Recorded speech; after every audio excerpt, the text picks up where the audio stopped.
So that's edging into the conclusion, to the end over here. It's not really the conclusion, but it's the end of what we have.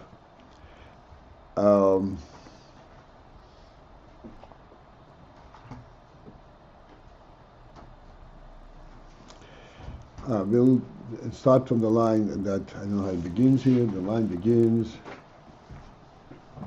pashut. 3 lines from the end, from the last, the wide lines.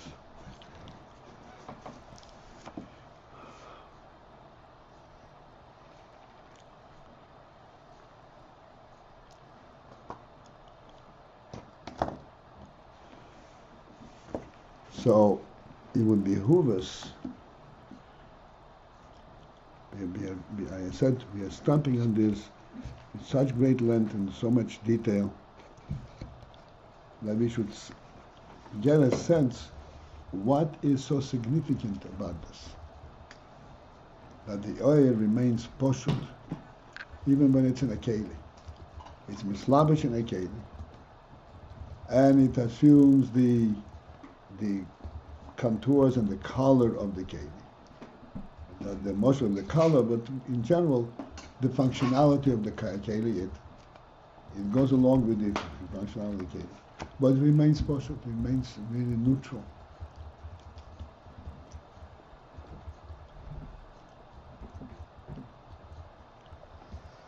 And the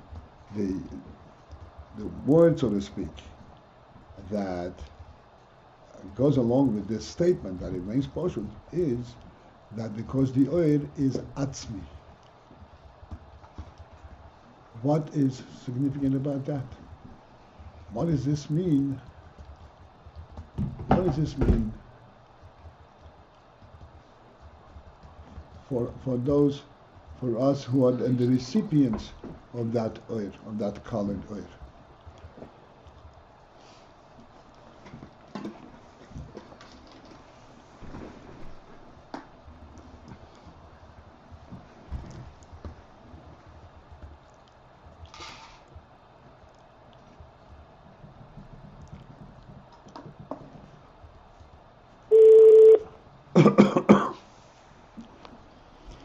So I said, because we spent so much time and we are on this principle and we are here towards the end, before we jump away, I'd like to have to dig into this. Mentioned many times that oil is present only with an atzmi, with an etzem.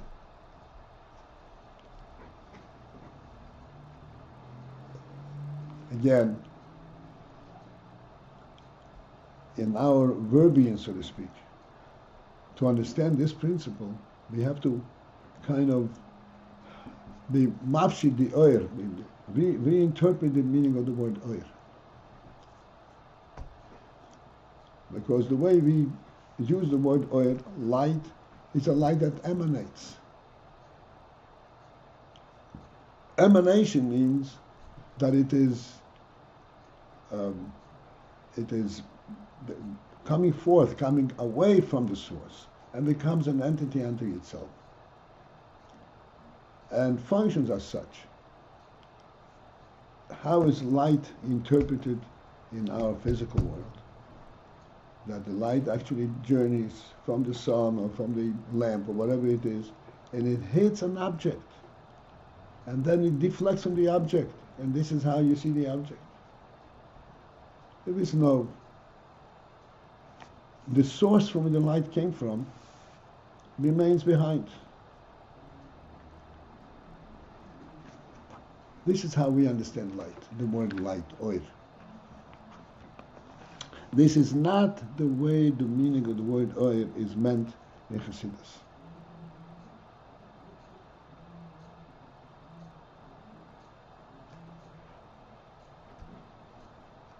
And what focuses us, helps us focus on the meaning of oir in the true sense, is the motion that we use of the host and the guest, which we have discussed even recently again. Okay, I'm not repeating the whole situation, but everybody knows that when the host invites the guest to his home, whatever he serves him for dinner is wonderful. But his very presence is the most important part.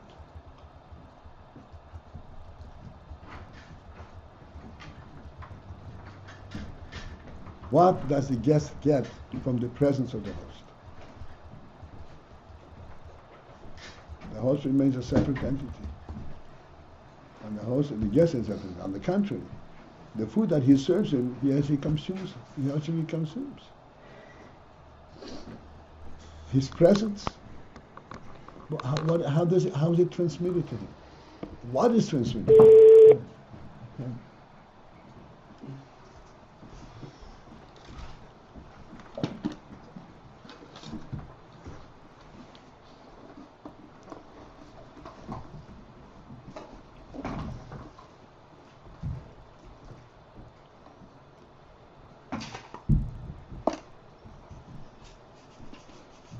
This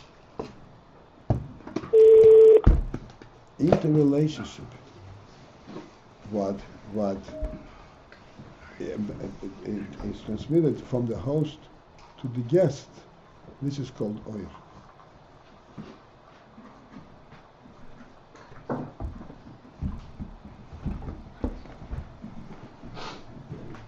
Sorry, this internal relationship is called oir. What?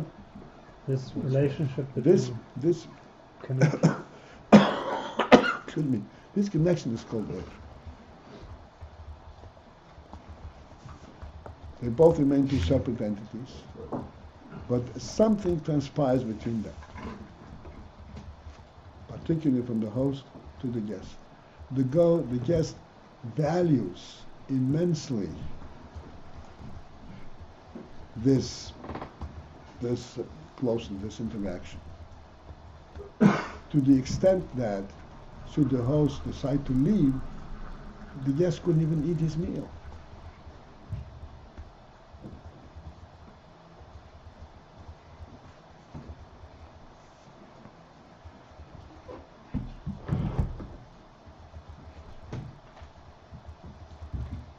Let's examine this and see if we can kind of identify with this.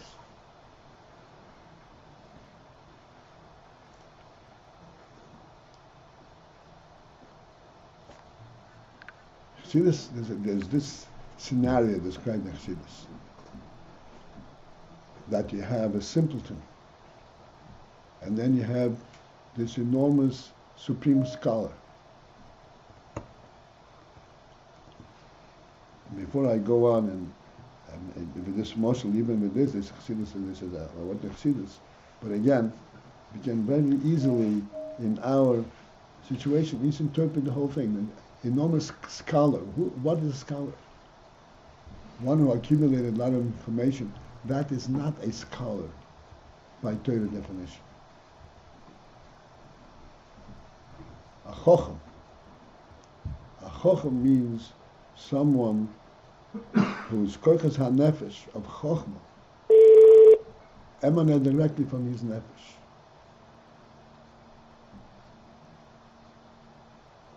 This is not accumulated knowledge. This is knowledge that he is providing by clearing his own metzius in the world to the point where his nefesh shines through him. and it shines through his chokhmah and bina das, that is a scholar. That's a chochem. This chochem sees the world, sees things from a totally different angle. To put it very simply, he does not find out about the world because he encounters it physically. He knows about the world, as the Rambam says, that because he knows that there is a first being. That he knows from his neshama. The first being is something which is beyond the world completely. This is the yisoid of Chokhmah. The yisoid ha-yisoid is Amud ha-Chokhmah. This is what awakens the Chokhmah out. So he begins, his awareness begins from this Motzei Rishon awareness. And this is what justifies to him the existence of the world. So I just deviated a little bit. So this Chochem, see, this gives this illustration. This Chochem, when he encounters a simpleton, that simpleton is a non-entity from his vantage point. A simpleton whose information is accumulated by hitting on a rock is a non-entity. He's not, the expression you see this, he's not B'tzuras Odom. He's not in the realm of human intellect.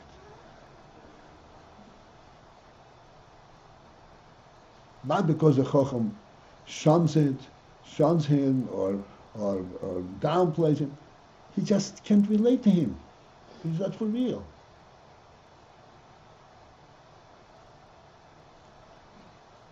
And this Chochem,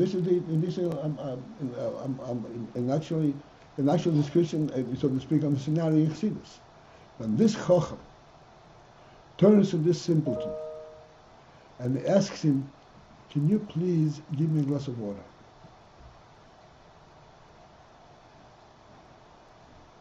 Which the simpleton can very easily provide. But at that moment, the simpleton is recognized by the Chochem at his level, but he is recognized as a presence. That gives the simpleton a tremendous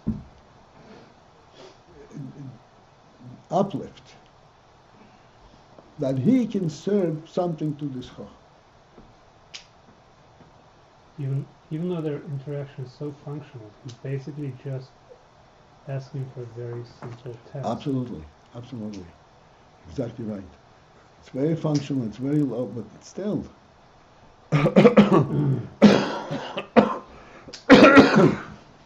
At this very simple low level, he does provide some service. He becomes a reality in the eyes of the Chochem. This gives him a presence.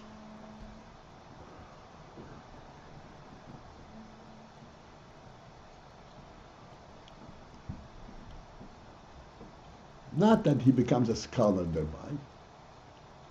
As we said, from the scholar, from the Chochem's perspective, he's just not in the B'tzuras Odom. I'm quoting straight from the Maimonides. And then, when he is able to serve the Chochem, he joins him, so to speak, in his species. He serves him a glass of water.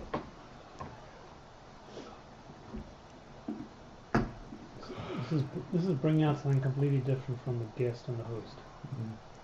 No, no, I'm coming back to the guest and host. It's not completely different. I'm just explaining what transpires there between the host and the guest and the host. What transpires between this chacham and the simpleton?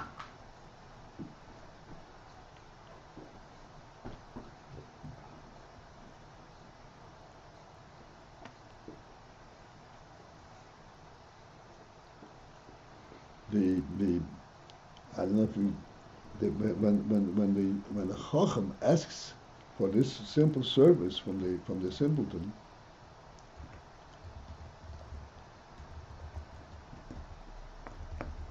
the illumination and the elevation that the simpleton feels is that there is an aspect in the chacham where he counts.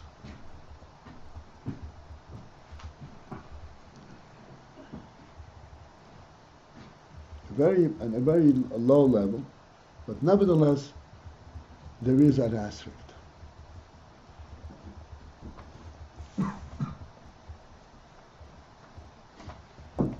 This interaction, which is called oir. Like we give the illustration of oir. There is a house. This house is purchased by a person. And when it's purchased by the person, it becomes his. And now his presence illuminates, is made this entire home. In what way?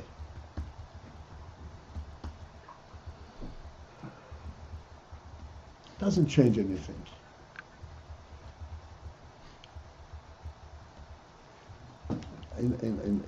On the physical level, on the practical level. You can't tell the difference from a physical perspective.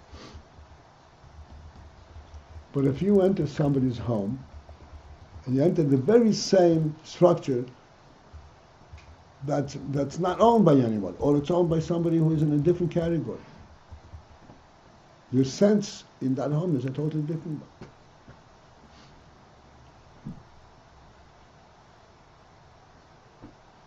It's what's called his status, and the oil of his presence illuminates and touches and elevates this entire environment. This is called oil. When you enter somebody's home, someone of stature, even if you're not being observed by anyone, you are going to feel awe, respect, not because of the furnishings, but because of the presence of the owner of the home.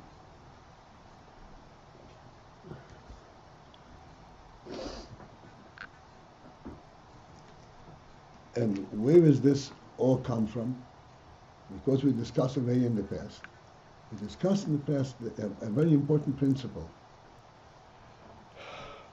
that human ownership of a home, ownership bichlal, ownership property in the world, and a home, most particularly, human ownership of a home has a godly mandate.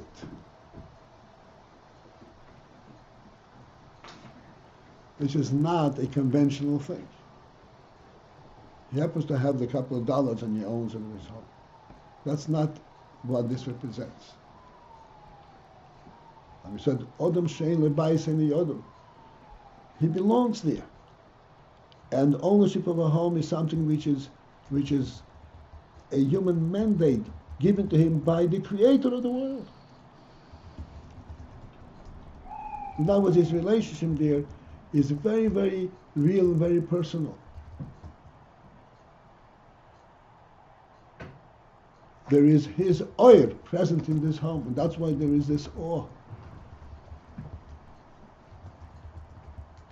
Because there is that presence of the owner of the home. In what form is it presence? His presence not in any tangible way at all. His presence is there in the sense that as a human being and as this supreme human being, he has, so to speak, a place in the world. And this is his place in the world.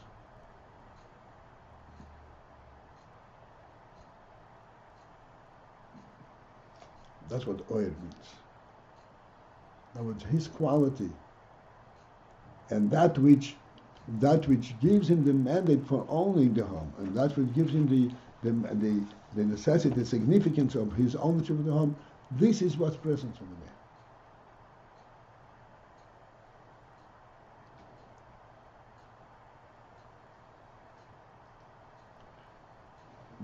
This is Oyer. When we say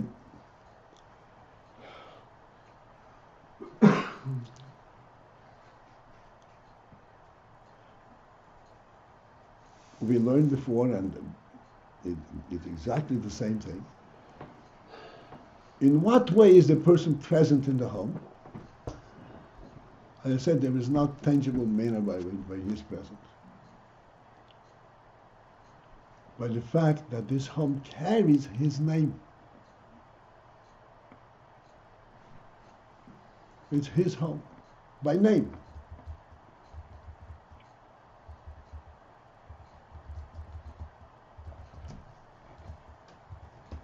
What is present in the world on the godly level? The name, the godly name is present in the world.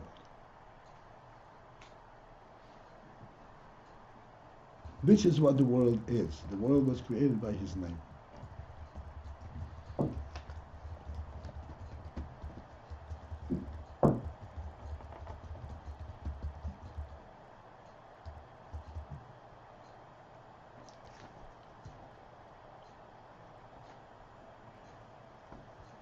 You say, Ishma Yisrael Hashem Elokeinu Hashem Echod.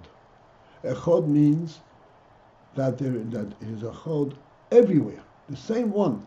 Echod. Lamato Dal Sitru. How? Is that this kind of a tangible presence that is present everywhere?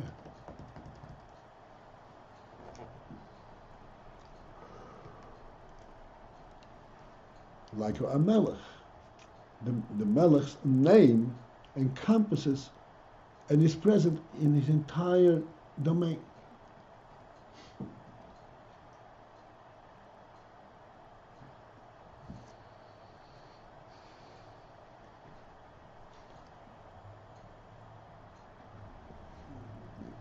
What's in a name? How is a name carried, so to speak, the oil of the melech? This is what we discussed here when we learned about the name. A human being has a name at moment of birth. Why does he have a name at moment of birth? He's an atzmi. Huh? He's an atzmi. He's an atzmi. What does that mean? Can you elaborate? He has or. He has oil because he By has oil. godly mandate. He is. Okay, you would just. I know what you would sense it, but what does that mean?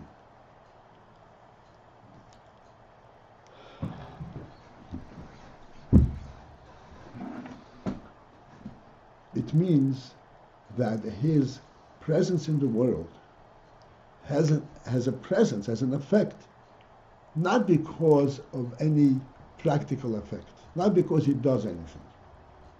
The very fact that he exists changes the entire panorama of the world. Before the human being was created, the world was a non-entity. There were animals, there were fish, there were everything. It was nothing to talk about. Because it lacked a sense of reality. In our terms, a godly presence. There was no consciousness. There was no recognition of this supreme presence of reality in the world. Nobody cared about it. Nobody had the ability to care about.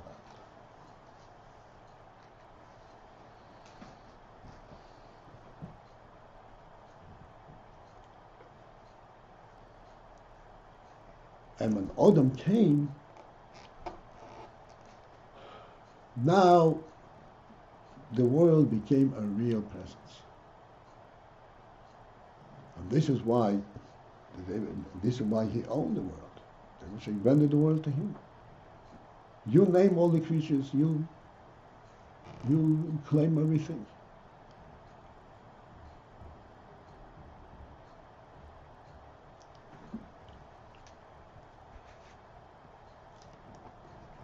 I'm going to all of these pains because I want to see, do we get at the point? I know it's extremely subtle.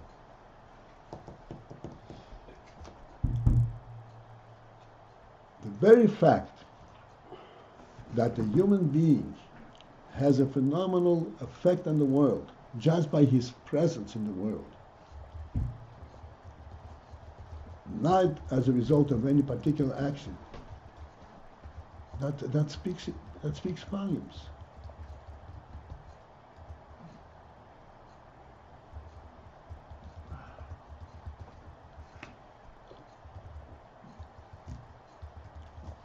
Why is it like that? Because the world without a human being has no reality. Which means it doesn't have a reality.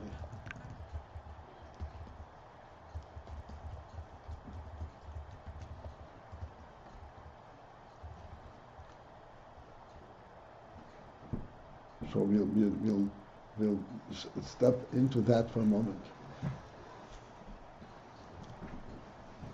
In the world, everything is a cause and effect. This is called a natural process. Cause and effect. In other words, you have to have a roof over your head. Because without a roof, you're going to get wet. You're going to be cold. With a roof, you'll protect yourself against the wetness and the cold.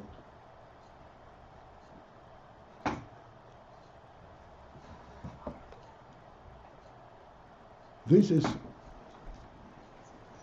is true in the entire creation for all creatures is like that. But a human being has a different take on the manner of a home. Not just protection from the elements. It has a completely different perspective on that.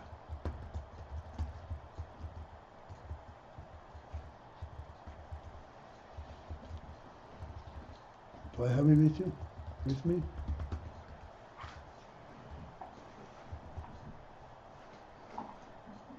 I'm spending all this time because I want to bring this to a conclusion so we can go up to the next thing.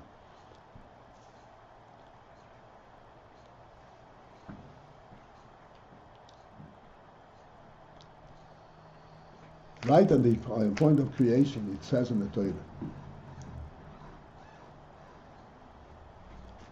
that actually everything was created, as we say. Hashem said there should be vegetation, should be animals, everything. But actually, nothing actually sprouted forth. Nothing sprouted forth. Why? Because there was no rain.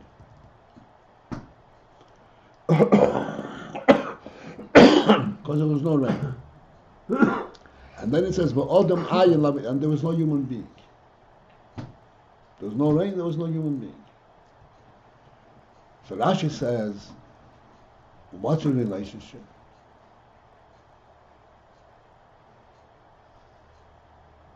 There was no human being, there was no rain. So Rashi says,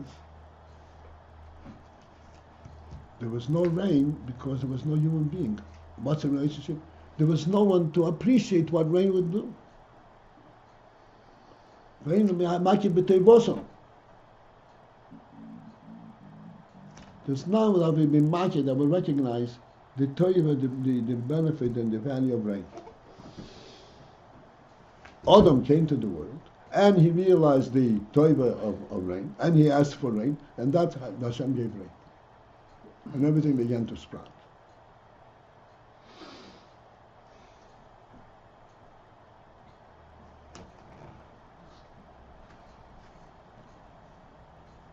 which means that the seedling that was in the ground that potentially can become a tree. But without rain, it's not going to move. To this seedling, whether it's a seedling or it's a tree, makes no difference.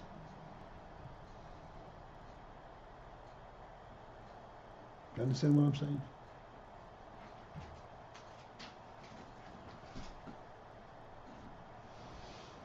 Mm-hmm. Makes no difference. If I'm a tree, I represent something different than a seed. And no, I represent the very same thing. Adam Arishin, he came and he recognized Tevosim Shal Motor. Because when the seedling is going to become a tree and is going to sprout and is going to produce whatever the tree, all the fruit and all that, then it's a completely different world.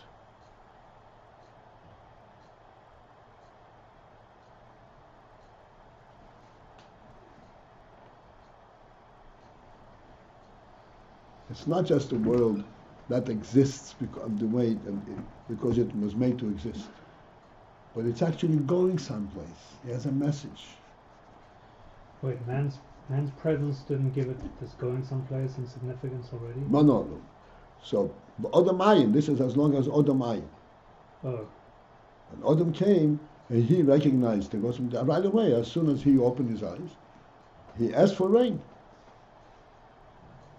What's the rain adding or taking away? His presence is everything. So it happens. So it happened that then came the rain, showing the whole world's now active. His presence is what gives value to the rain. Because if the rain comes, he appreciates what it is. His presence gives value to the whole world. To the whole world, Okay. and all the various activities that take place. Sorry, Paltiel. Yeah. Is the point that you're making here that only Adam can appreciate or?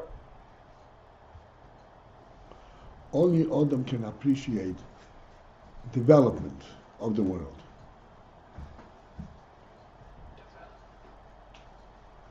Which is dependent on water.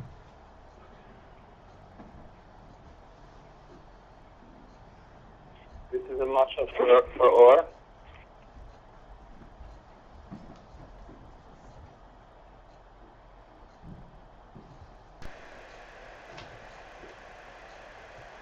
So,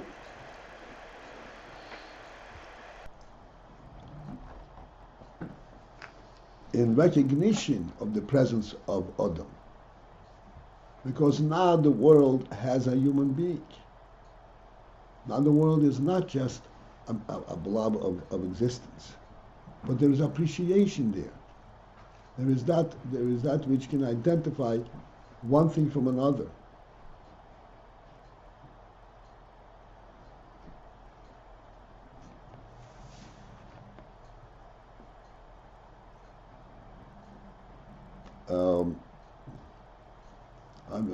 Do you understand what I'm saying? I'm just trying to figure out how this fits into the conversation that we've been having about or it doesn't. It does. It's to express. Or, okay, here's the thing, what Adam added. Let me explain to you. I have this long talk, I don't know if you heard it, it's called, on the blog, Intellect versus Instinct. And there, I discuss the entire process of cause and effect, what's called evolutionary process. I don't mean evolution in the common sense of the word, how one thing brings to the other. In a human being also there's evolution. There's Chochmah brings to Bina, and Bina brings to Das, and Das brings to Midas. The whole development of one thing to the next. And that is true in the entire creation.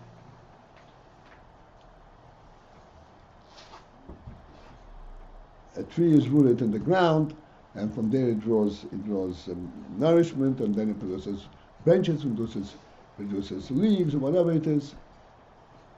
And I've pointed out a very interesting thing, because that's based on the words in the mimer, that everything evolves from one cause or another, except for the very last moment of creation, and it's called bria v'izhavus bepoil.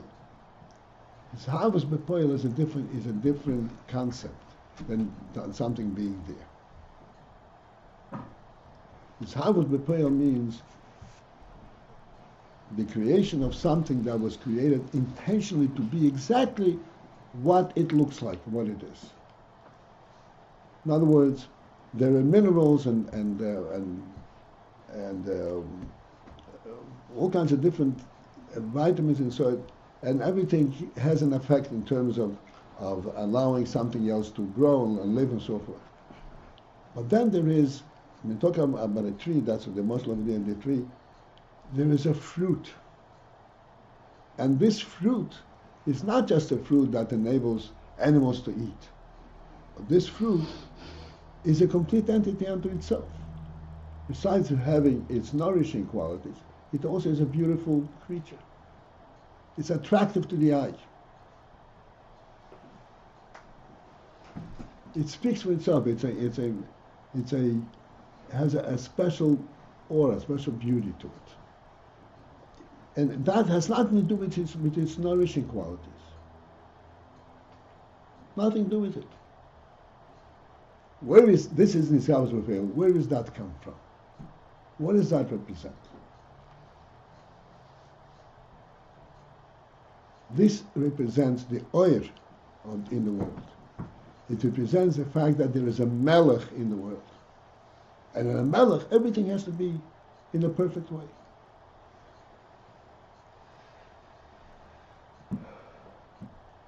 This harvest with poil is this last actuality of a thing?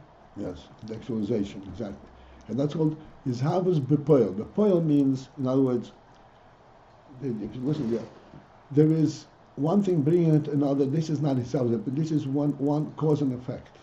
Izhavus bepoil means that which you make intentionally, not as a cause and effect, but focused on that itself. Okay, even though it's the end of the chain of cause and effect, it's that thing itself. That thing is not the result of cause and effect. No? We just No. spoke about the tree and the branches That's right, and the but fruit itself. but all of the fruit and the beauty of fruit has nothing to do with all that. No? Nothing. It's the end result of that whole process. It's not No? how. No. It has a nourishing qualities. It has the vitamins and Oh, minerals. it's more than the sum of its parts. It's a completely different world. It's a completely different world. Okay. What's the point of the process then? It's a completely different world. What does that stand for? Okay. Or the same thing. That stands for Malchus, for Melech. Mhm. Not everything is like that. This is the real creation. This is the last thing. This is when you have a dinner, you have food and all that. Then you have a servings. Then you have settings. What is that about? Why can't you just go and eat like this? That's a completely different thing. This is called oil. Okay. There's nothing tangible, nothing. There's no evolutionary process that brings it out. Hmm. We've been through tonight many mashalim or examples, right? Are they from each we're meant to derive at some different element? Each is meant to, as we go through, to make us focus and ultimately get the point of what we mean by oil. Hmm. And the reason we have to go through all the things because of all the various prejudices that we have in the words. Words don't speak for what we're thinking. Did you say what brings So it? every word we say, we have to modify it and qualify it. until we get to the point we say this oyer means the reality itself that serves no practical purpose. And yet that is the reality. That's what it's all about. Going back to our host. The presence of the host serves no practical purpose. The dinner is all there waiting on the table. And it serves no practical purpose. And yet, this is what gives it the whole thing a sense of reality, a sense of value. And without that, a human being with intelligence couldn't eat. Right, Paltiel, the place setting for the guest, how is that representative of the host? More, why is that specifically something that's really the host, representing the host?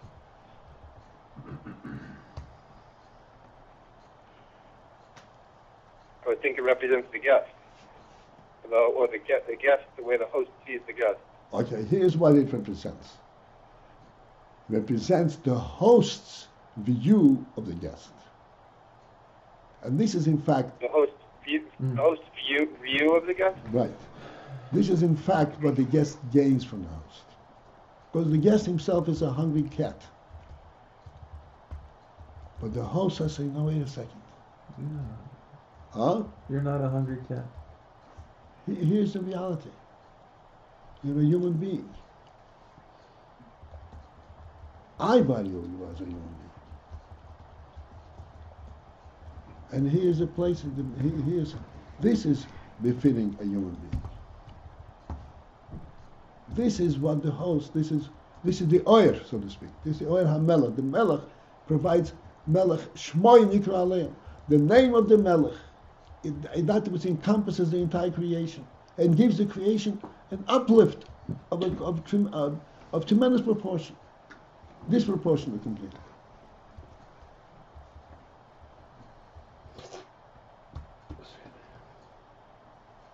What is it? How does it happen? What does it give?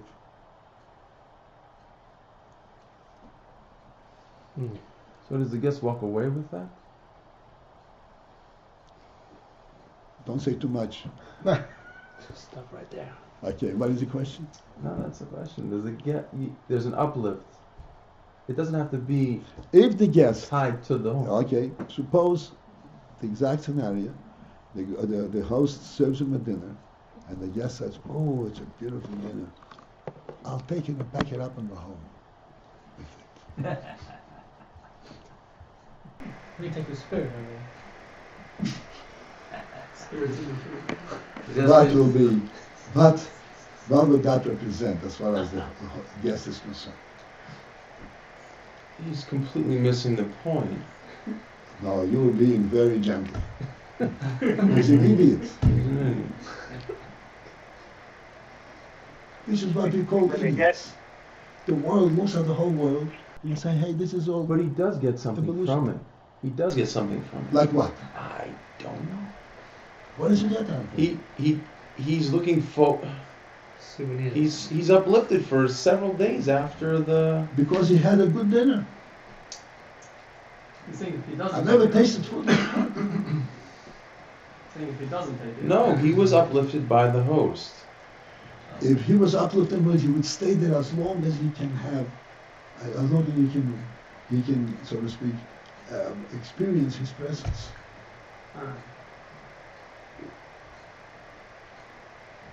That's what he's doing. No, but he's picking up the food and leaving. No, I'm saying not that. I'm saying if he's doing it properly, and he senses there's a significance to the relationship, the host is giving him something intangible. Right. But nevertheless, when he leaves after it's over, he does bring with him something. Oh yeah. That's what my question is. Yeah. What is? Yeah. Yes. But not the food. No, not the Yeah. food. Yeah. Definitely there's a long-term effect. There's no question about it. And what is this long-term effect? Remembrance that that he was recognized by the host. What does it mean to us? What does it mean to our people? We were at Har Sinai, we received the Torah. The Rebbe came down and gave us a Torah.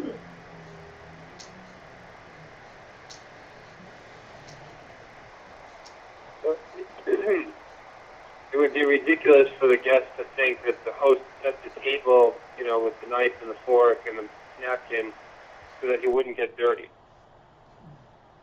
That would be ridiculous. He set the table because of his stature as a human being.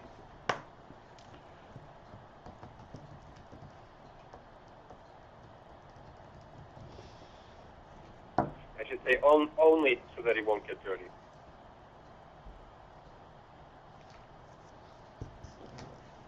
Yes, but this needs further elaboration. But there is something that the guest gets, an insight that he gets, and an inspiration that he gets from the host that is exclusively a gift from the host. That's or? That, yes, this is the oir of the host. The host remains elsewhere. Uh-huh.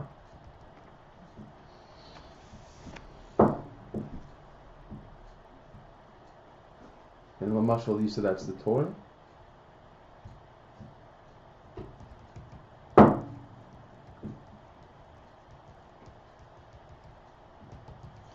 The Jewish people were uplifted because they were brought to Har Sinai, and Hashem came down to talk to them. Want to go further than that? I think that there's two aspects. One is that the host recognizes the guest, and then also you mentioned that the host recognizes within the guest something which the guest doesn't recognize in himself, and brings out something which is in the guest himself. Those are two separate. They must be related. No. One is that okay, I'm nothing, but the host recognizes me.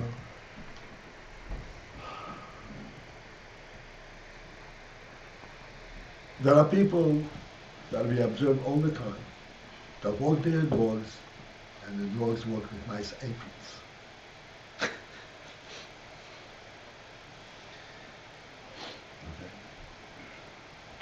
The dogs don't become elevated by this apron.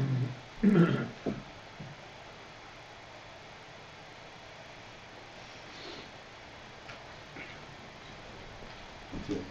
The host and the guest are far in proximity, but the guest has enough quality that he is able to appreciate what the host gives him. This is what it says. Nobody will appreciate the rain, what it means to develop. Human being and God are far, very far apart. But the human being has the intelligence, the ability to appreciate respect, to appreciate greatness.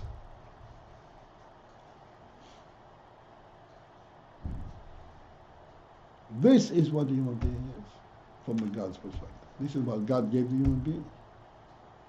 He gave him a godly neshama, and he's able to appreciate godly quality.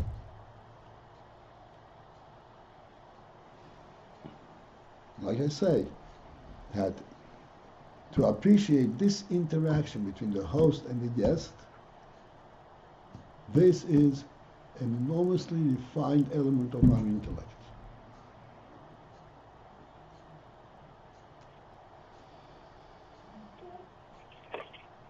Right, Paltiel? And I'm sure you can meet plenty of people who would say, I don't see the big difference. What was in the dinner?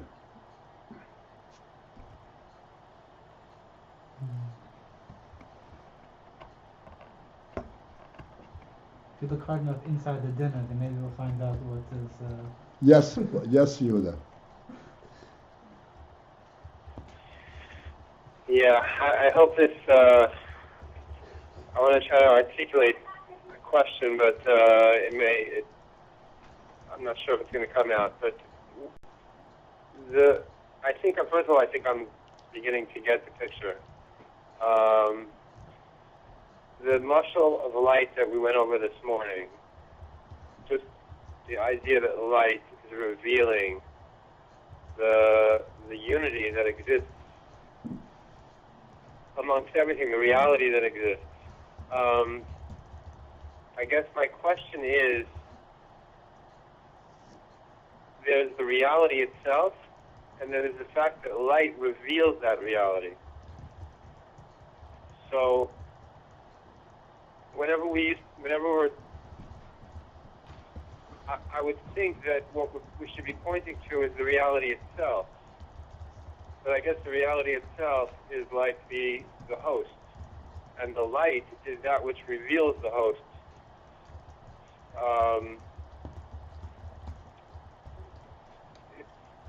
The point of light is not the thing itself, it's that, I don't know if it's a question or trying Okay, to... so here's what you're shooting at. Excuse me. We just finished saying, a baby is born, we give it a name. And the name is testimony to the enormous significance of the baby being in the world. The name. What is the name? That is the significance, or it is only a testimony to this significance? It's a testimony to the significance. Testimony, but the real significance is because he's got the neshama, he's got this intellect, he's got a godly spark in him of such enormous truth and such enormous power that we give it a name, an independent presence in the world. So in that example, the neshama itself, that's like the atzmi, and the fact that he has a name is like the or. Right.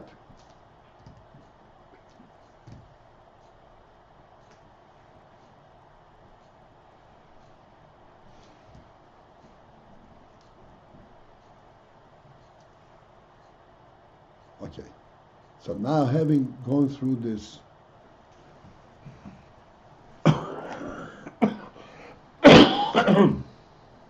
this torturous, so to speak, exercise, I'm going to go back to the point. We say that oir is the oir of the atzmi. When we say the name is attesting to what the human being in essence is.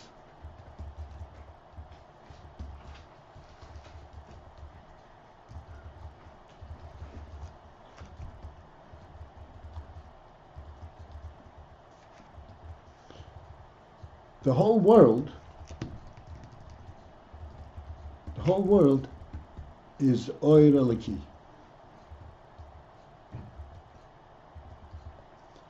And what does this oir eliki attest to, represent? Oir eliki attests to the fact that the world is a godly creation.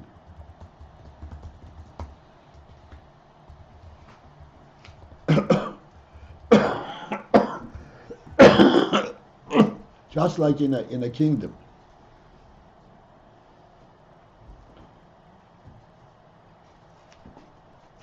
In a kingdom, everything runs according to rule. Everything has to be perfect, has to be right in the right place, and so forth. Why? Because there's a king, and everything that you refer to, so, oh, this is the king's city, this is the king's street, this is the king's army, this is the king's people, this is everything goes by the king's name.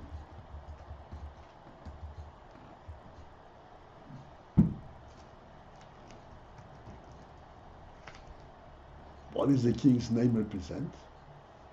It represents the presence of the king himself. It doesn't exist independently. It is there because the king wants it.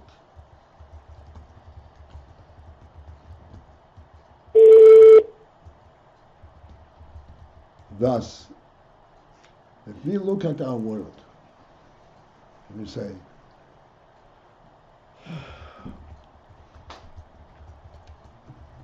What does the world represent?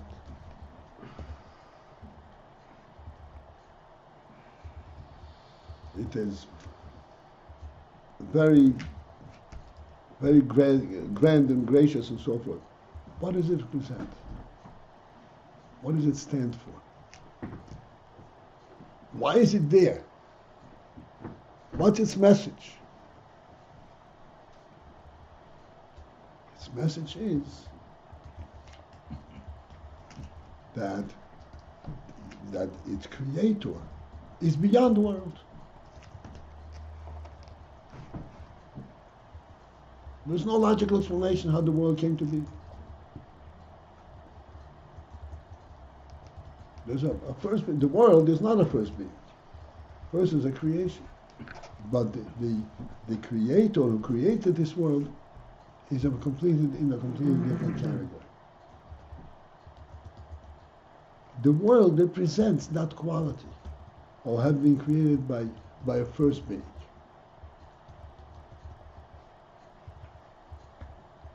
Like the host, what the host gives to the guest, that this quality is coming from something supreme, superior. The world represents that it was created, that you start looking, where does the world come from? The world doesn't come from. The world was created by God. It's a miracle, it's a yesh mi'ayin. You can't trace it to its source.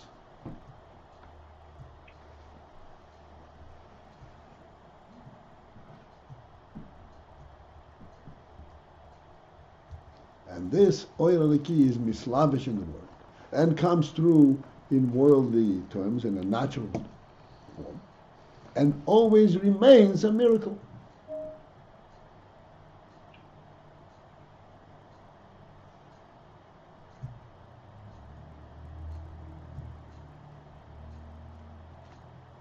Do I have you with me? So I want to carry it to the next step. The world represents its creator, but it can't be traced back to him. It can be traced, but it's not a logical trace. But only some parts of it. It's not a logical trace. He created because because of his presence. Which is Motzerishon. Motzerishon has no trace. This is the point which I just want to conclude. This is the point which we always make. If you have a cut in your finger, and the finger is going to heal, the process of healing entails the molecules splitting and joining. But that's not what this healing process represents.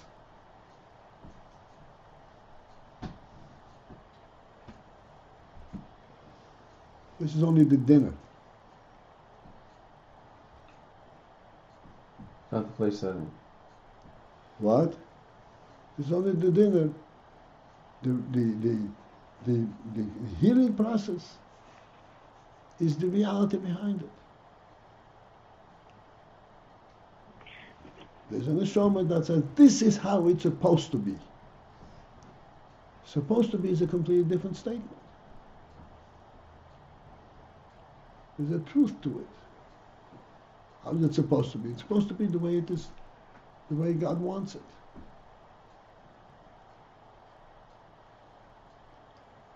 In the natural world, things don't supposed to be. Things are the way they evolve to be. They happen to be. But the tree is not the ore, it's only the fruit. What? The tree is not the ore, it's only the fruit. No, it's only the fruit what? That's the ore. That's right. The fruit tells you that there is an intention in this creation. That's the ore. It tells you that the tree is also the ore, or is it telling you just... Well, ultimately it tells you that yeah, everything was intended, but you don't see it on the tree until you see the fruit.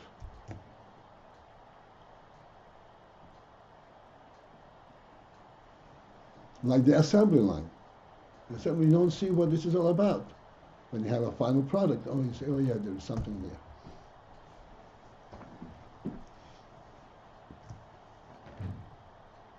But we know. What do we know? The mechanic, this guy likes to screw screws. Boom, boom, boom. He doesn't know what he's doing.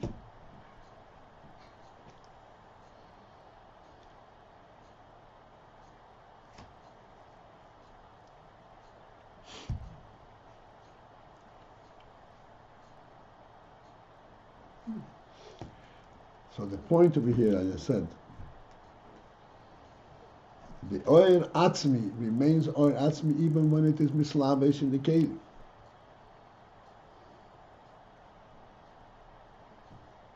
Because ultimately it represents the etzem itself.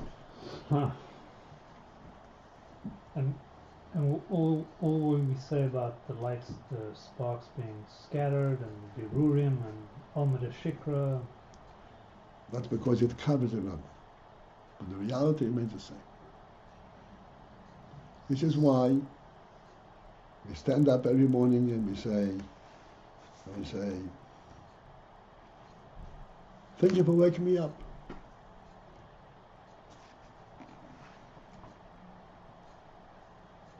Opening my eyes.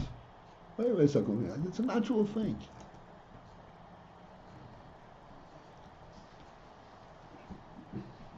I don't know, maybe I've taken it too far. Sorry, Paltiel? Yeah. Why in the muscle of the guest and the host why should the guest feel so special? Why should the guest feel, by the fact that the host by the fact that the guest has a place in the host's view and that he's recognized by the host, why should that do anything for the guest? Not that the host is recognizing something inherently in the guest. The thing that the guest gets is that that he's recognized by the host. Why should that matter so much to him? Why is that meaningful to him? Because thereby he is actually in the host's reality.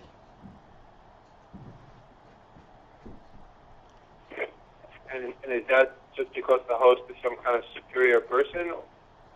The host has a sense of a higher truth. Of what? Of hosting the guest? What? Why do we put host as a person with a recognition of superior truth? Because Sorry? why do we present host? Because he's got much more money than you. No, I'm not following. I didn't explain the whole explanation about the chocham and all that. Oh no, yeah, but you didn't correlate these two things. You're very correlate. I'm talking to people who understand. Oh. I'm not talking to cats, right? I'm talking to you. But it still wouldn't No, be. but I'm asking the question because it should be true. The special host. It's true by any guest. It is. I mean, I would think it's true by any guest and any host, or not necessarily. Not It's only necessarily. true when a guest.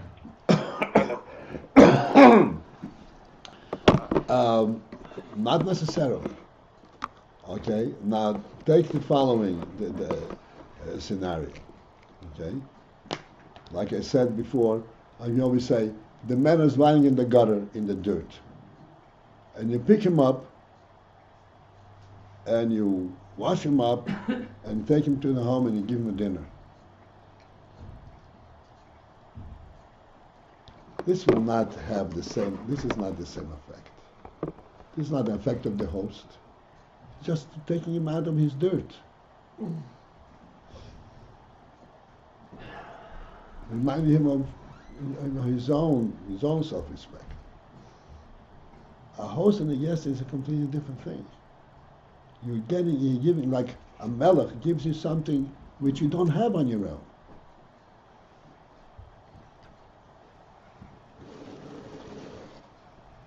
A status that you don't have on your own. That's what a melech is. You mentioned though that the chacham can say that the the Talmud really understands this, though. He really gets this. So I thought the host was showing the guest what he really is. Now, but you're saying it's something completely beyond the guest. I don't follow. I thought Yehuda's question was, why should the guest care? And your answer was that because the host is giving the guest something that's beyond the guest. Mm-hmm. Not something that's really the guest's reality, but something beyond the guest. Well, he is uplifting him. That's like a melech. What does a melech provide for his nation?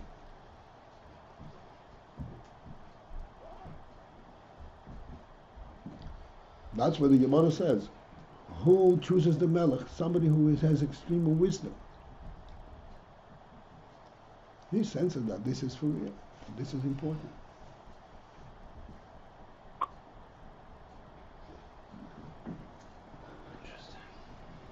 I'm sorry, this marshal of a host and a guest, even ordinary people, even ordinary person, if served dinner by the host, and then host leaves, he will not be able to eat this dinner. Mm-hmm. Because every human being has a certain human sense. And the host doesn't have to be superhuman over there. It doesn't have to be a Chacham or anybody else like that. He could be also just a plain person.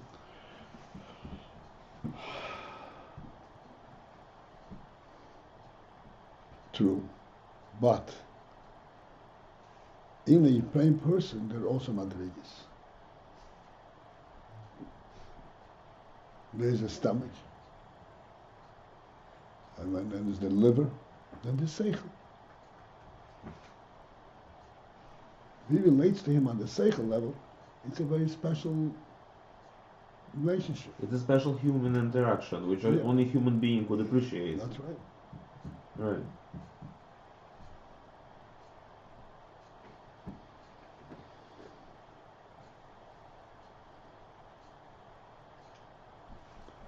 So this is what the Rebbe is saying, that the Oyer Eliki was mislabesh in the Kelim, and came down into the world, and remains Oyer Eliki.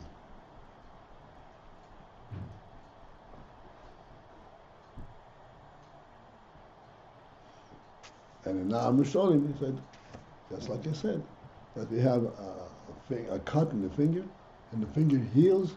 It's a physical process. It's not a physical process. It's a neshama process, and the neshama is godly.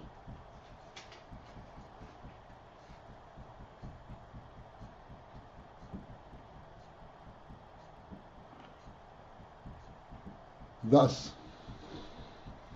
you and I, who learn this thing and think with seichel, you have to understand, seichel is not a natural process.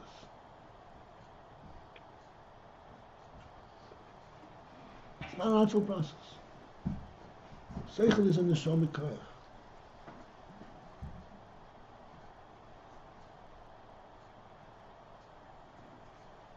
One and one is two ones and not seichel. Not even Abraham knows. 1 and 1 is 2, which shows that there is a broader reality than 1. That's seichel. And that is only a human being can have.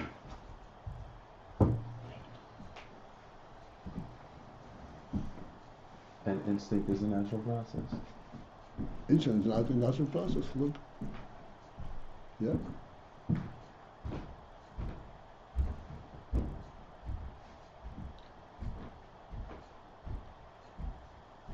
That's exactly what I'm pointing out all the years. Science is based on instinct. Torah is based on seichel. It's completely different world.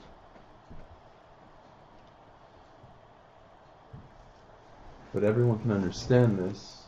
What? Human beings can understand seichel. Human beings can understand seichel, but they need a lot of refinement to understand it. And they have to be lifted up. That's right.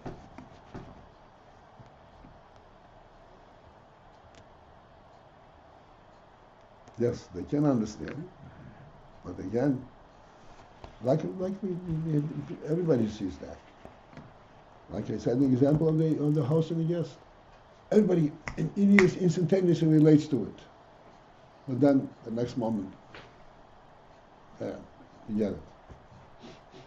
I want my dinner.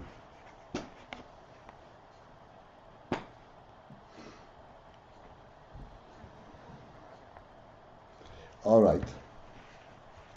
What was Ma'arif? Was it possibility that was Ma'arif here or?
la